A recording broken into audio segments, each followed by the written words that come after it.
At my daughter's nuptials, I caught her speaking to her wealthy mother-in-law. She's merely a miserable loser, unlike yourself.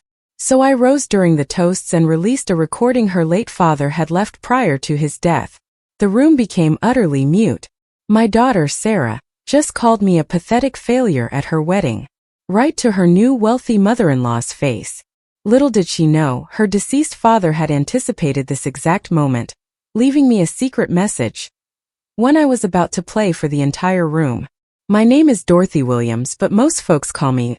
I'm 68 years old, and until just a few weeks ago, I truly believed my daughter Sarah respected me.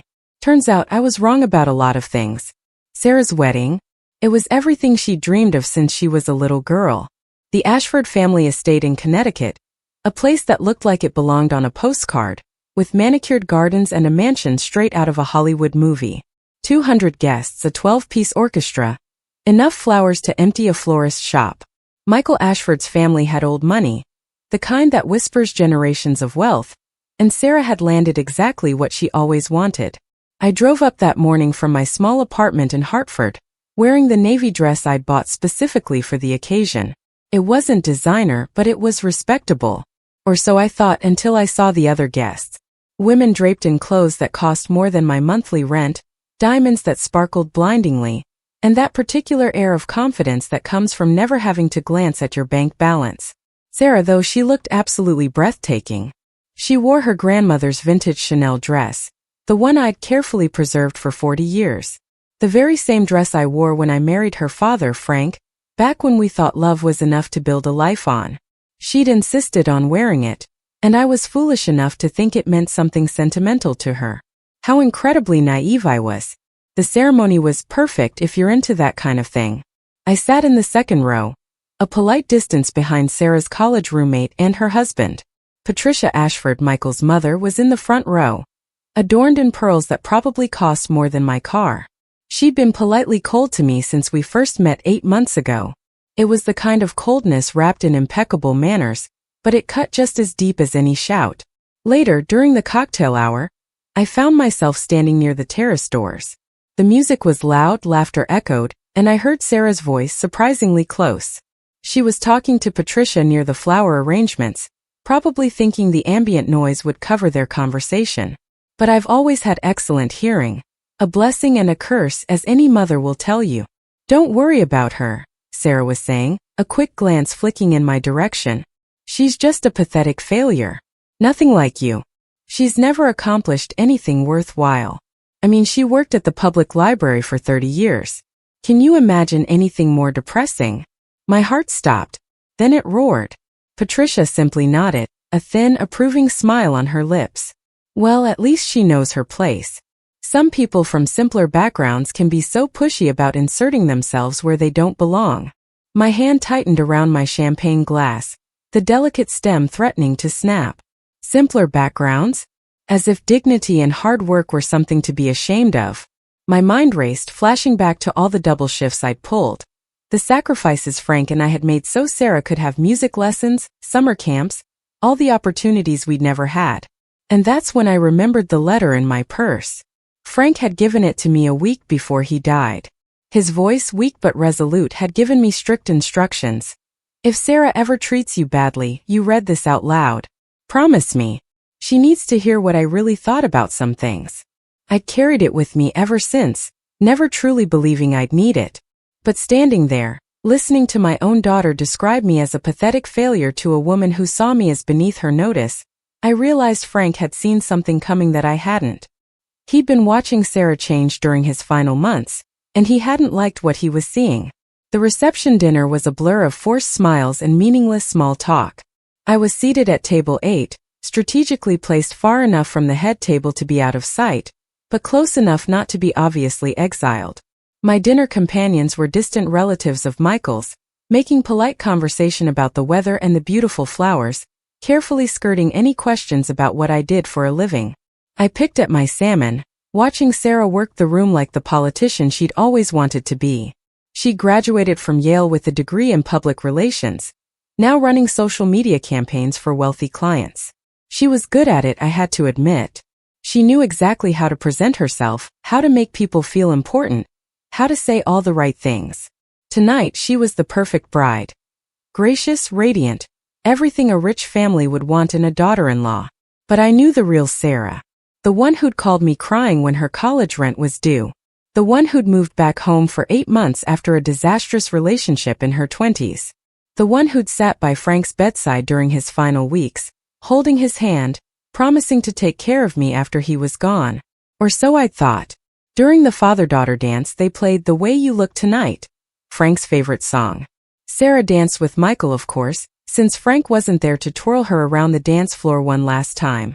I watched her smile and laugh, seemingly unbothered by his absence. When the song ended, she didn't even glance toward the empty chair where I'd placed his photo. That's when I knew. I had to read Frank's letter. Not to hurt Sarah, not really. But to understand what had happened to the daughter I thought I knew. I slipped away during the dancing, finding a quiet corner in the mansion's library. The Ashfords probably had more books than our entire town library, though I suspected most of them were just for show. I pulled out the envelope Frank had given me, his handwriting shaky but still recognizable across the front. For Dorothy, only if you need it. Inside was a single sheet of paper covered in his careful script. The date at the top showed he'd written it just 3 days before he died. My dearest Dot, it began. If you're reading this, it means Sarah has shown you who she's become, not who she used to be. I'm sorry, sweetheart. I know this will hurt, but you need to know what I observed during my final weeks. My heart was already racing, but I forced myself to keep reading. Sarah has been different since she started seeing Michael. Not just happy different, but calculated different. She's been asking questions about our finances, about my will, about what would happen to you after I'm gone. When I asked why, she said she was worried about your future. But I've been watching her, and I don't think worry is the right word. A chill, sharper than any air conditioning, snaked down my spine. Yesterday, the letter continued, she brought me papers from something called Meadowbrook Manor, an assisted living facility. She said she'd been researching options for your future, places where you could be properly cared for after I died. She had brochures, pricing information, even a waiting list application. When I asked her why she thought you'd need assisted living at 68, she said it was just planning ahead. The letter went on for another page, each observation more devastating than the last. Frank describing Sarah's increasing impatience with his medical needs. Her comments about how expensive his medications were becoming. Her suggestions that perhaps I was getting too old to live alone safely. I changed my will. Everything goes to you now, with instructions that she can't contest. But more than that, I want you to know that the daughter we raised is still in there somewhere. She's just lost her way. Don't let her convince you that you're a burden. You're the best thing I ever did with my life. And if she can't see that, it's her loss, not yours.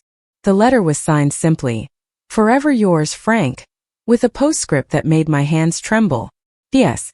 I saw the Meadowbrook Manor brochure in her purse again today. She's planning something. Don't let her do it.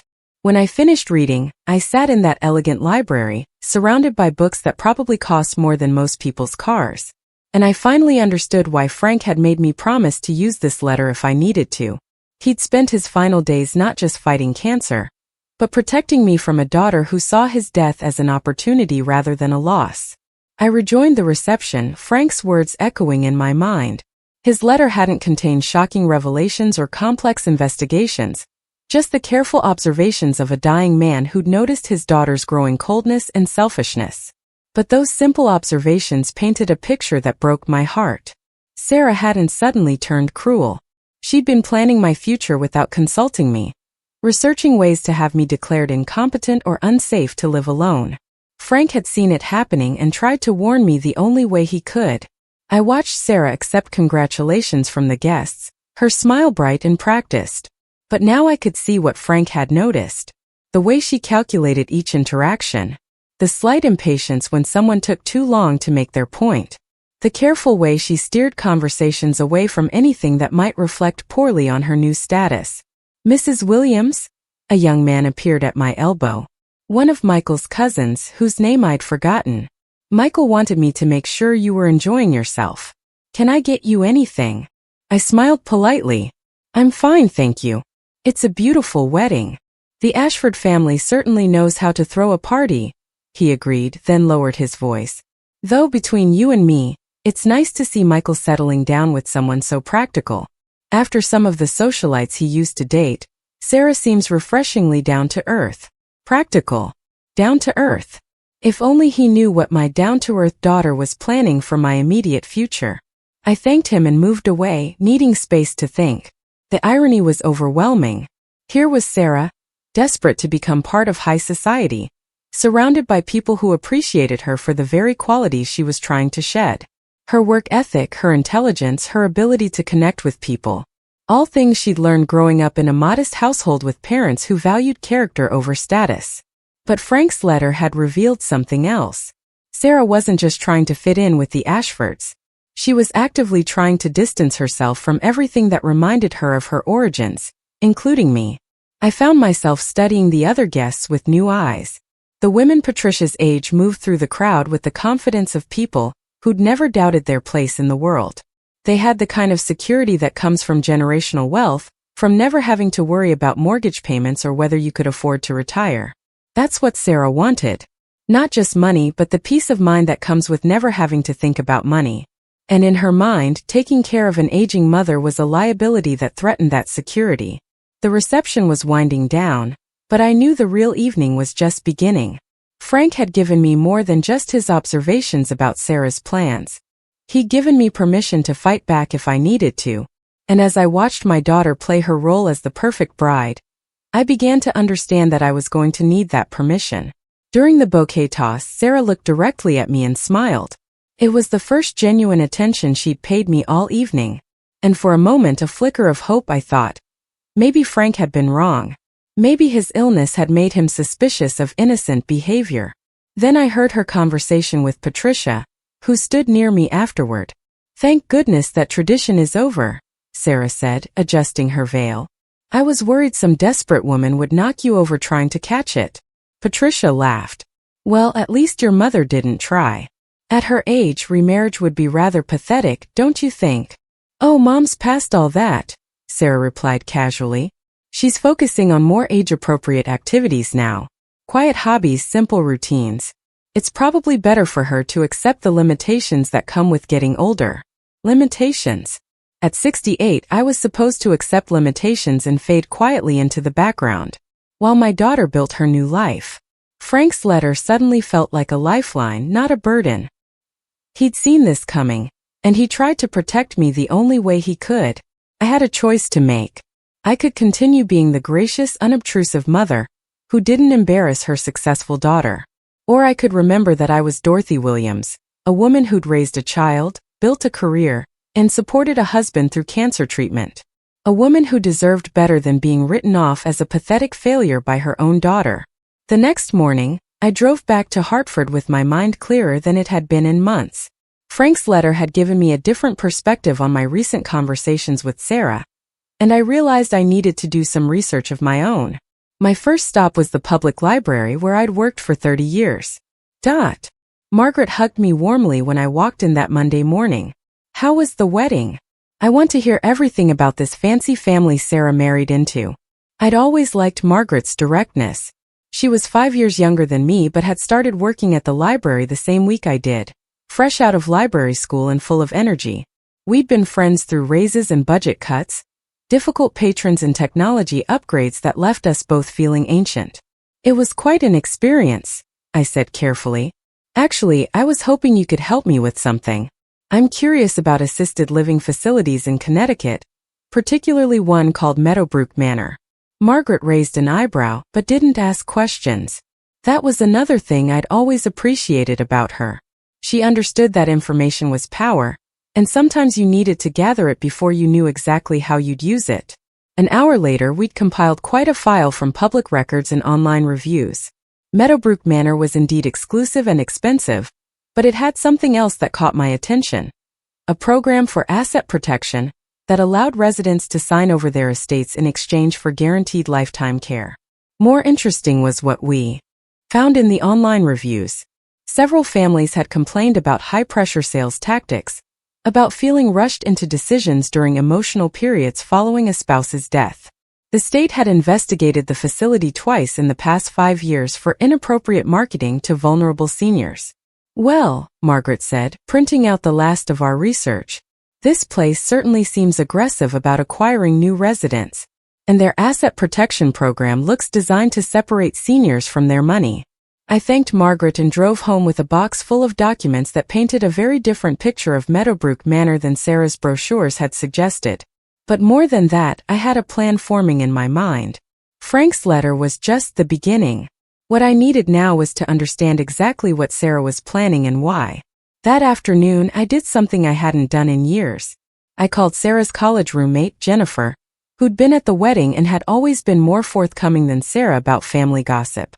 Under the guise of wanting to send a proper thank you note to the Ashfords, I asked some casual questions about the family's background. What I learned was enlightening. The Ashfords were indeed wealthy, but their money was relatively new. Michael's grandfather had made his fortune in manufacturing after World War II. Patricia had married into the family 30 years ago, and according to Jennifer's gossipy sources, she'd spent those decades carefully crafting their social position. Sarah's so lucky, Jennifer confided. Patricia's been taking her to all the right charity events, introducing her to the right people. She's already talking about getting Sarah onto some museum boards. After hanging up, I sat in my small apartment and thought about what I'd learned. Sarah wasn't just marrying into money. She was marrying into a social climbing project that had been going on for decades. And Patricia saw Sarah as a useful tool in that project. Someone young, educated, and presentable enough to help maintain their position in Connecticut society. But that still didn't explain Sarah's plans for me. Until I remembered something Frank had mentioned in his letter. Sarah's increasing impatience with the cost of things. My medications, my apartment rent, the small expenses that came with having an aging parent. I pulled out my checkbook and looked at the records from the past year. Sarah had been right about one thing. My expenses had increased. New medications for my arthritis, higher insurance premiums, the cost of having my apartment painted when the management company raised the rent. Nothing dramatic, but the kind of steady increase that comes with aging. Then I realized what Sarah was really afraid of. It wasn't that I needed assisted living now. It was that I might need expensive care in the future. And if I spent down my savings on long-term care, there would be nothing left for her to inherit. Frank's letter had been about protecting me from Sarah's immediate plans. But my own research had revealed something even more disturbing. My daughter saw me not as a person with needs and feelings, but as a financial liability that needed to be managed efficiently. That night, I made a decision that would have shocked the old Dorothy. I wasn't going to wait for Sarah to make the next move. I was going to find out exactly what she was planning, and then I was going to decide what to do about it. 2 weeks after the wedding, Sarah called to invite me to lunch. She sounded unusually warm and friendly, which immediately put me on alert. Sarah was never warm and friendly unless she wanted something. And after Frank's letter, I had a pretty good idea what that something might be. We met at a trendy bistro in West Hartford, the kind of place that served small portions on large plates and charged accordingly. Sarah looked radiant, still glowing from her honeymoon in Italy. She'd always photographed well, but marriage to Michael had given her a new confidence that was almost blinding. "Mom, you look tired," she said, kissing my cheek before we sat down. "Are you sleeping okay, eating enough? I've been worried about you living alone in that little apartment." I ordered a salad and listened to her talk about the honeymoon, about Michael's family's vacation home in the Hamptons, about the charity boards Patricia was helping her join. It was like listening to someone describe a life from a magazine. All perfectly arranged details designed to impress. Finally, after we'd ordered coffee and dessert, Sarah got to the point. "Mom, Michael and I have been talking, and we're concerned about your future. That apartment you're renting is so small, and the neighborhood isn't getting any safer. We think it's time you considered moving somewhere more appropriate for someone your age." "Appropriate?" I asked, keeping my voice neutral. "Well, secure with medical services nearby, maybe some social activities." Sarah smiled brightly. "Patricia knows about this wonderful senior community about an hour from our house. Very exclusive, very nice. The waiting list is usually years long, but they have a spot opening up next month." I set down my coffee cup carefully. "Senior community, Sarah? I'm perfectly capable of living independently." "Of course you are now," she said, her voice dripping with condescension. But it's about planning ahead. And honestly, it would give us all peace of mind to know you're somewhere safe. Sarah reached across the table and patted my hand. The best part is, you wouldn't have to worry about finances anymore. They have a program where you can transfer your assets, and they guarantee care for life. There it was. The Asset Protection Program. I'd researched with Margaret. Sarah wanted me to sign over my inheritance, my savings, everything Frank had left me, in exchange for a room in an institution where she could visit occasionally and feel virtuous about taking care of her mother. That's very thoughtful, I said slowly, but I'm not ready to make that kind of decision yet. I'm enjoying my independence. Sarah's smile tightened slightly. Mom, I understand that it's hard to admit when you might need help in the future. But Dad's been gone for 3 years now. You can't keep pretending you can handle everything on your own indefinitely. I'm not pretending anything, Sarah. I'm managing just fine. Are you? Sarah's voice took on a sharper edge. Because I've noticed you seem a bit scattered lately. Forgetting appointments, missing calls. Patricia mentioned that you seemed confused at the wedding. Out of place. I felt a flash of anger. I seemed confused because I was listening to you call me a pathetic failure. That tends to be disorienting. Sarah blinked, clearly not expecting me to confront her so directly. I never said that. You told Patricia I was a pathetic failure who'd never accomplished anything worthwhile. You said working at the library for 30 years was depressing. I kept my voice level. I heard you, Sarah. That's not. You're taking things out of context. Sarah looked genuinely flustered for the first time. I was just trying to reassure her that you weren't going to be demanding or difficult. By calling me a failure? By explaining that you have realistic expectations about your place in our lives going forward. Sarah's mask was slipping, revealing the calculation underneath. Mom, this isn't about what you overheard. This is about being practical. You're 68 years old. You need to start planning for the future. I signaled for the check and started gathering my purse. Sarah, I am planning for the future. I'm planning to live my life on my own terms for as long as I'm able. And when you're not able, when you fall and break a hip, or have a stroke, or develop dementia, who do you think is going to take care of you? The question hung in the air between us, heavy and accusatory. And I realized this was the heart of it. Sarah wasn't worried about my current needs.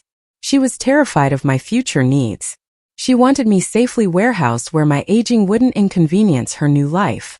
I'll cross that bridge when I come to it, I said, my voice firm. But Sarah, when that time comes, I hope I'll still have a daughter who sees me as a person worth caring about, not just a problem to be solved. As I drove home, I thought about Frank's final gift to me. Not just the letter warning me about Sarah's plans, but the knowledge that he'd seen our daughter's transformation happening and had tried to protect me from it. Sarah thought she was maneuvering me into a corner. What she didn't realize was that she was actually revealing exactly how far she was willing to go to protect her new status. A month after Sarah's lunch invitation, she called again. This time I could hear voices in the background, and the formal tone in her voice told me she was performing for an audience. Mom, we need to talk. Can you come over this evening? Michael and I have some family business to discuss with you. I agreed, though I suspected I knew exactly what kind of family business they had in mind. I spent the afternoon preparing, rereading Frank's letter, and making sure I understood exactly what I was walking into. Sarah and Michael's house in West Hartford was everything she'd always dreamed of. Colonial style, perfectly landscaped, in a neighborhood where the median income required 2 professional salaries and significant family money. Sarah had posted dozens of photos of it on social media, showcasing each room like a magazine spread. When I arrived, I found Sarah, Michael, and Patricia waiting in the formal living room. The staging was deliberate, almost theatrical, me seated alone on one side, while the 3 of them faced me from the sofa. It felt like an intervention, which I suppose it was. Dorothy, Patricia began, her voice warm but authoritative. We wanted to talk to you about some concerns we've all been having. Sarah jumped in. Mom, you've seemed more forgetful lately. Missing appointments, not returning calls promptly. Small things, but they're adding up. Michael nodded gravely. We think you might be experiencing some early cognitive changes. It's nothing to be ashamed of, but it's something we need to address proactively. I listened to their carefully rehearsed presentation with growing understanding. They'd constructed a narrative about my declining mental health. But unlike the fabricated examples I might have expected, these were subtle distortions of normal behavior. The missed appointment had been rescheduled by me due to a conflict. The unreturned calls were from telemarketers and Sarah's friend Jennifer, not urgent communications. The good news, Patricia continued, is that we've been able to secure you a place at Meadowbrook Manor. They have an opening next week, and we can arrange the transition quickly. All you need to do is sign these papers, Michael said, pulling out a folder of documents. Power of attorney, asset transfer agreements, healthcare directives. Everything to make the transition smooth and protect your interests. I looked at the three of them. These people who thought they could manipulate me into signing away my life with exaggerated concerns about my mental capacity. Sarah sat there, nodding encouragingly, playing the role of the concerned daughter while planning to inherit everything her father had left me. This is quite a production, I said finally, my voice calm, almost detached. How long have you been planning this intervention? Sarah's smile faltered slightly. Mom, this isn't a production. We're genuinely worried about you. Are you? I pulled out Frank's letter, the envelope worn from being carried in my purse for weeks. Because I have something I think you'll all find interesting. I unfolded the single sheet of paper and began to read aloud Frank's careful observations about Sarah's questions concerning my finances, her research into assisted living facilities, her growing impatience with the costs of having an aging mother. She brought me papers from something called Meadowbrook Manor. I read, an assisted living facility.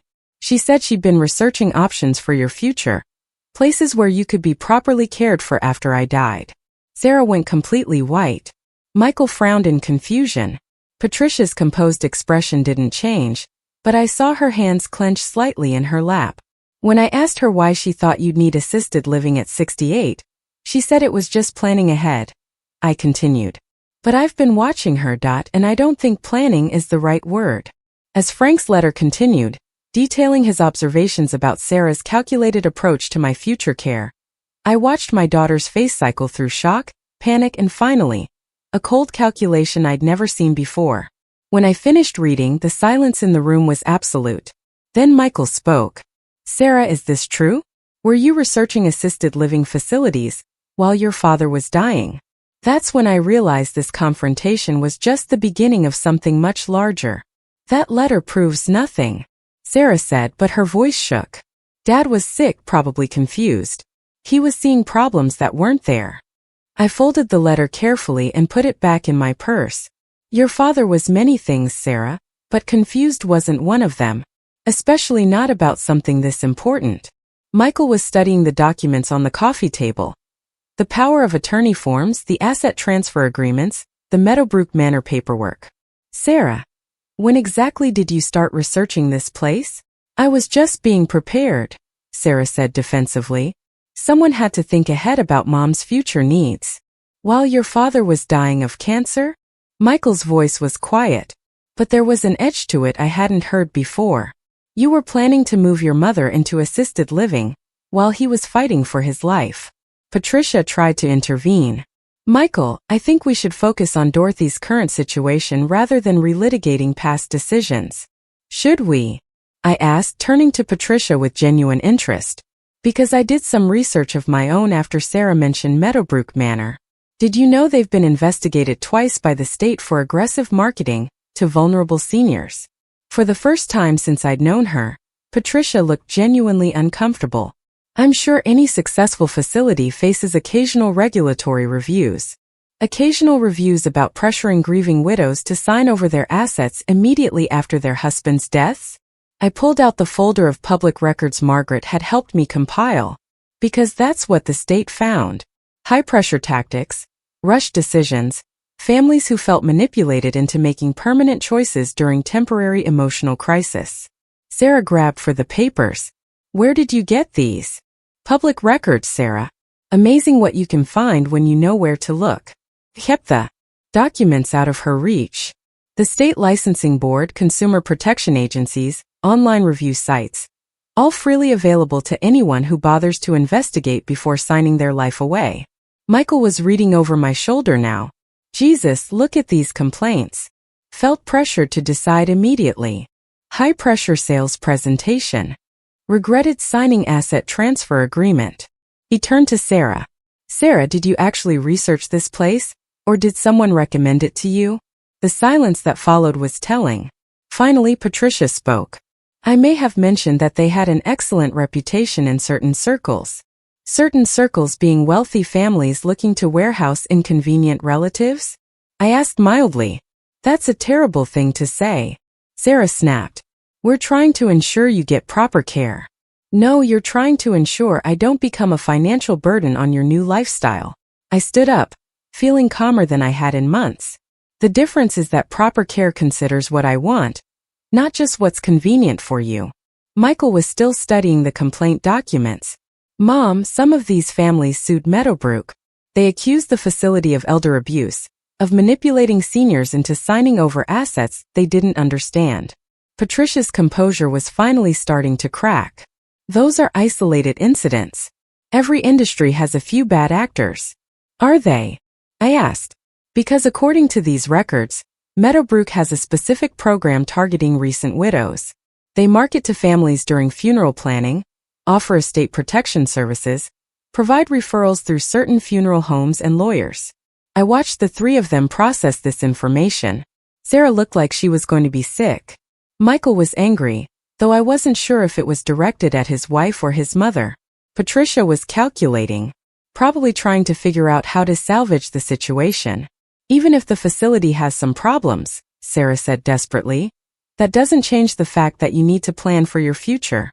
You can't live alone forever, Mom. Why not? I asked. I'm 68, not 88. I'm healthy, mentally sharp, and perfectly capable of making my own decisions about my living situation. But what if something happens? What if you fall, or get sick, or need help? Sarah's voice was rising, veering into hysteria. You can't expect us to drop everything and take care of you. There it was, the real fear underneath all the concern about my welfare. Sarah wasn't worried about my current needs. She was terrified that my future needs might interfere with her carefully planned new life. I'm not expecting you to take care of me, Sarah. I'm expecting you to respect my right to make my own choices about how I want to live. Those choices affect other people, Patricia said sharply. Family decisions should be made collectively, considering everyone's interests. Everyone's interests, I repeated. And what exactly are your interests in this situation, Patricia? Patricia straightened in her chair, her social mask firmly back in place. My interest is in seeing this family function harmoniously. Sarah is my daughter-in-law now, and that makes her welfare my concern. And my welfare? Does that concern you at all? Of course it does. Which is why we think Meadowbrook would be perfect for you. You'd have security, medical care nearby, social activities with people your own age. I had to admire her persistence.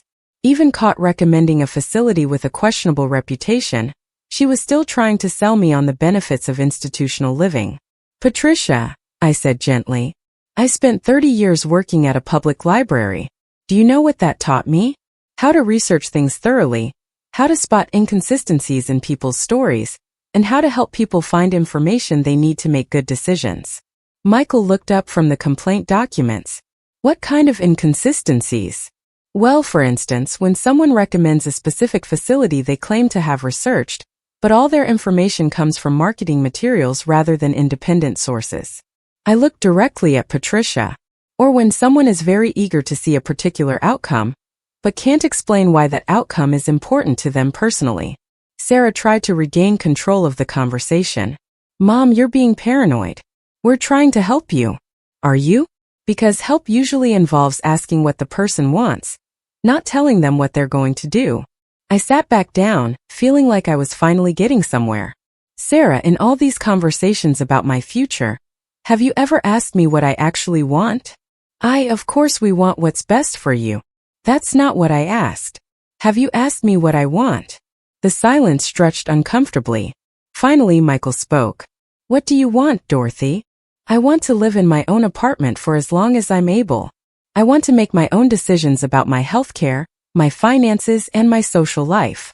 I want to be treated like a competent adult, not a problem to be managed. I paused, looking at each of them. And I want my daughter to see me as a person worth respecting, not just an obligation to be discharged efficiently. Sarah's eyes filled with tears. I do respect you. I'm scared, Mom. Her voice was barely a whisper. I'm scared something will happen to you and I won't know how to handle it. For the first time all evening, I heard something genuine in her voice. Sarah, being scared is normal. But being scared doesn't justify trying to control someone else's life. I'm not trying to control your life. Then what are you trying to protect me from? From making my own mistakes? From living independently? From having the dignity of making my own choices?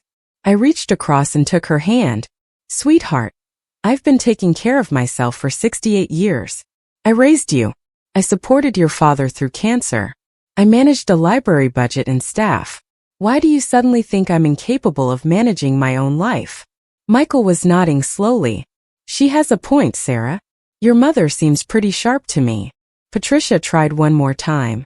But the financial protections at Meadowbrook are designed to protect the facility's revenue stream, not the residents' interests, I interrupted.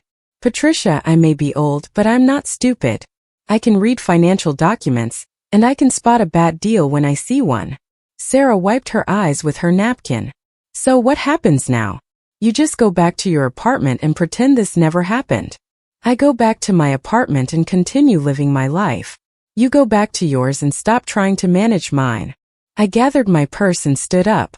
And maybe, if you can learn to see me as an equal rather than a dependent, we can rebuild some kind of relationship. But what if you do need help someday?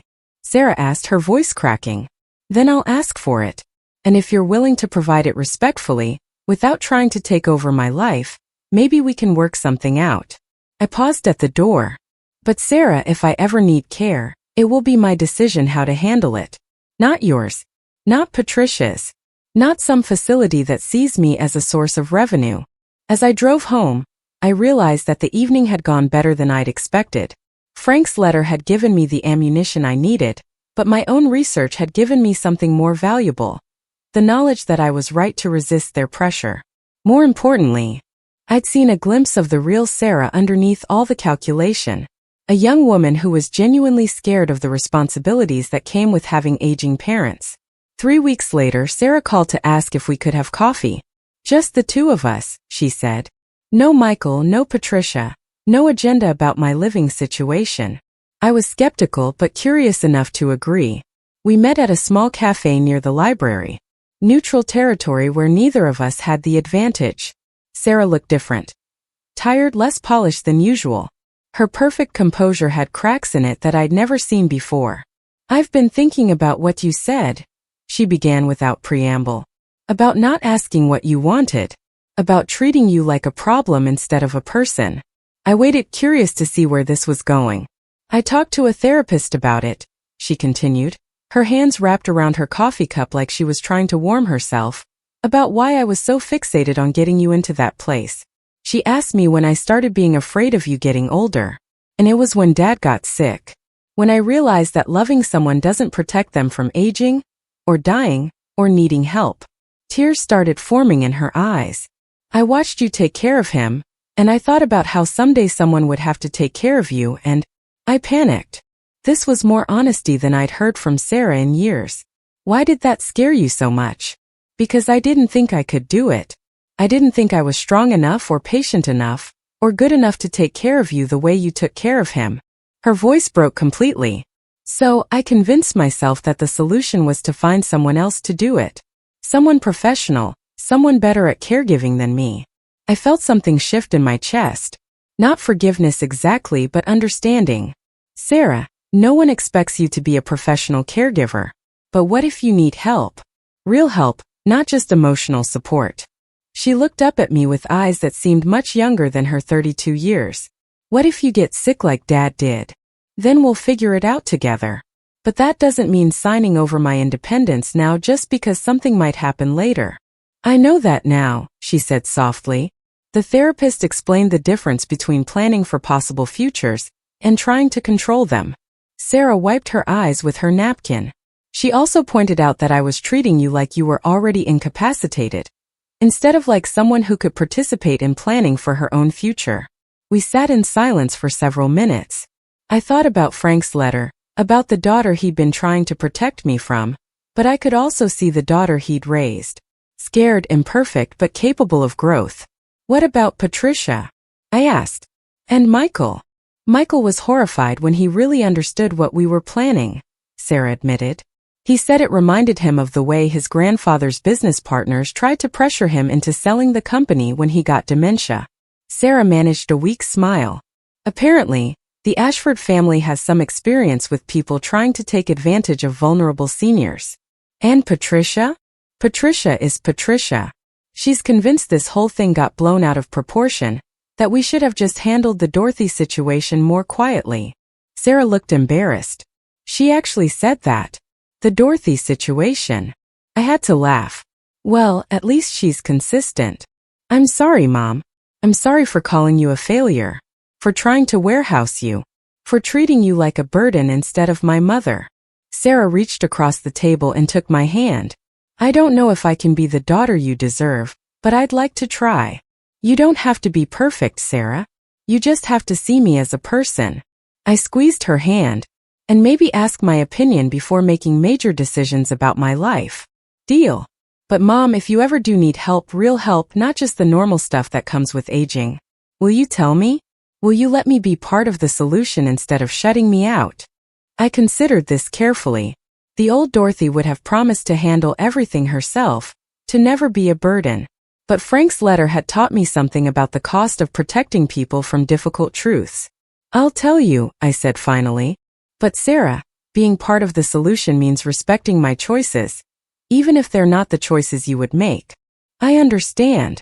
As we prepared to leave, Sarah hesitated. Mom, there's something else about Dad's letter. I tensed, wondering if she was going to challenge its authenticity or accuse me of manipulating his words. I'm glad he wrote it. Not because of what it said about me, but because it meant he was still protecting you even after he was gone. Her voice was soft. I hope someday I'll be smart enough to love someone that completely. Driving home, I realized that the woman I'd raised was still there. Underneath all the fear and calculation. It was going to take time to rebuild our relationship, and it would never be the same as it was before. But maybe with enough honesty and patience, it could be something better. 6 months later, I was reading in my favorite chair when my phone rang. It was Sarah calling with what had become our weekly check-in. Not to manage my life or push me toward any particular decision, but just to talk. How was your week? She asked, and I could hear genuine interest in her voice. Good. I had lunch with Margaret. Went to the book club at the library. Started reading that novel you recommended. Robert and I went to a concert on Saturday. There was a pause. Robert was still a relatively new development in my life. A retired English professor I'd met at the library's lecture series. We'd been seeing each other for 3 months, taking things slowly and enjoying each other's company. How are things going with him? Sarah asked carefully. Very well. He's intelligent, and he treats me like an adult capable of making my own decisions. I smiled, knowing Sarah would catch the reference to our earlier conversations. Amazing how refreshing that can be. I deserve that, Sarah laughed. But seriously, I'm glad you're happy. You deserve someone who appreciates you. This was still new territory for us. Sarah showing genuine interest in my happiness rather than just my welfare. The therapy was helping, but more than that, she seemed to be discovering that having a mother with an independent life was actually more interesting than having one who existed solely to be managed. Speaking of appreciation, I said, how are things with Michael and Patricia? Michael's good.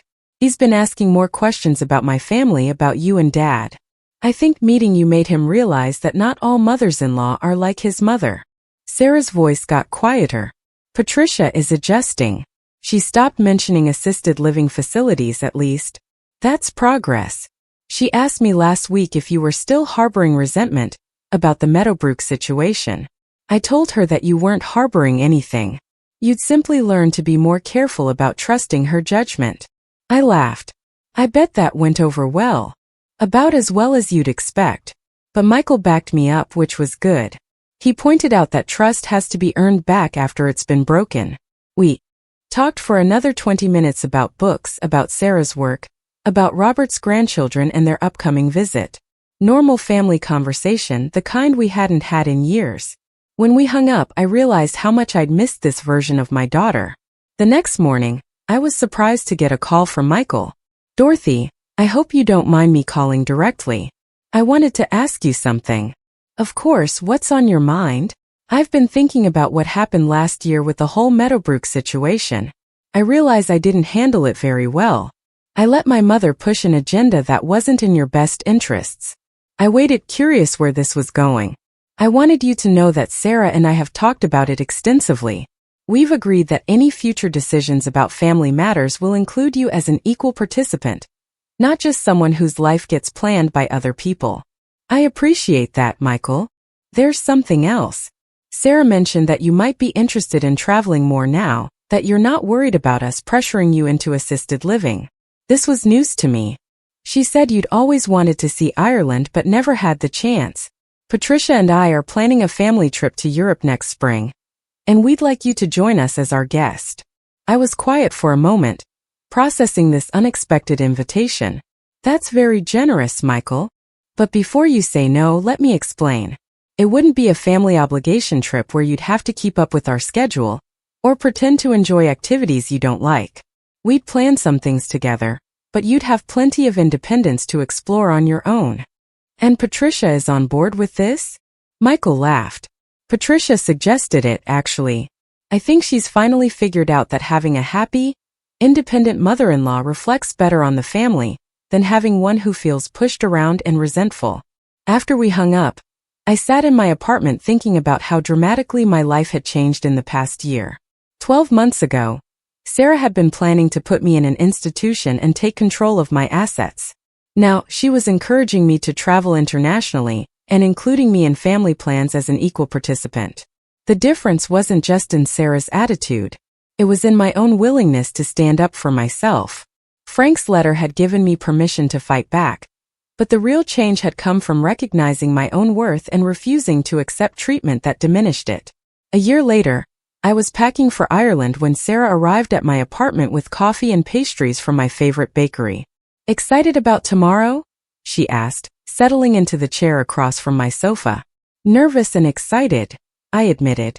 "It's been a long time since I traveled anywhere more exotic than Hartford. You're going to love it. And Mom, I'm really glad you said yes to the trip." I looked up from folding sweaters. "Sarah, can I ask you something? Last year, when you were so determined to get me into Meadowbrook, were you really worried about my safety? Or were you more worried about the inconvenience of having an aging parent?" She was quiet for a long moment. "Honestly, both. I was scared something would happen to you, but I was also scared of how that would affect my life with Michael. I wanted the peace of mind that comes with knowing someone else was handling the hard stuff. And now I realize that the hard stuff is part of loving someone. You can't just outsource the difficult parts of relationships and expect the good parts to remain meaningful." She smiled. "Besides, you've proven pretty conclusively that you don't need to be handled by anyone." I laughed, thinking about everything that had led us to this point. Frank's letter warning me about Sarah's plans, my research into Meadowbrook Manor, the confrontation in Sarah's living room where I'd finally stood up for myself, the months of therapy and honest conversations that had followed. "You know what your father would say about all this?" I asked. "What?" "He'd say the best gift he ever gave me wasn't the letter warning me about your plans. It was teaching me that I was worth fighting for." Sarah's eyes filled with tears. "I think he'd be proud of both of us. You for standing up for yourself, and me for finally learning to see you as a person instead of a problem." "He'd definitely be proud," I agreed. "And probably relieved that he doesn't have to haunt Patricia for recommending questionable senior living facilities." We both laughed at that image. Patricia had indeed adjusted her approach to our family dynamics, though I suspected it was more about maintaining her social position than any genuine change of heart. But that was fine with me. I didn't need Patricia to love me. I just needed her to respect my autonomy. "Mom," Sarah said, her voice softer now, "there's something I want to say before you leave for Ireland." I stopped packing and gave her my full attention. "Thank you for not giving up on me. When you played Dad's letter that night, you could have just exposed what I was planning and walked away. You could have written me off as a selfish daughter who didn't deserve a relationship with you. I thought about it, I said honestly. But you didn't. You gave me the chance to understand what I'd become and choose to be better. Not everyone would have done that. I sat down next to her on the sofa. Sarah, you're my daughter. Not because you're perfect, but because we're family. Real family doesn't disappear when people make mistakes. It just requires everyone to work harder at being honest with each other. I love you, Mom, she said, her voice thick with emotion. Not for what you can do for me, or what you represent in my life, but because you're Dorothy Williams, a woman who worked for 30 years at a job she loved, who raised a difficult daughter with patience and grace, and who had the courage to fight for her own dignity when everyone around her was trying to take it away. As we hugged goodbye, I thought about the journey that had brought us here. The pain of hearing my daughter call me a pathetic failure. The fear of losing my independence to someone else's convenience. The discovery that I was stronger and more valuable than I'd allowed myself to believe. Frank's letter had started it all. But the real victory had been learning to see myself the way he'd always seen me. As a person worth respecting, worth fighting for, worth loving exactly as I was. Tomorrow I board a plane for Ireland, not as a burden being managed by my family, but as Dorothy Williams, a 69-year-old woman embarking on an adventure she dreamed about for decades. Some victories don't come with fanfare or celebration. Sometimes the greatest triumph is simply the quiet satisfaction of knowing you refused to disappear when everyone around you was trying to make you invisible.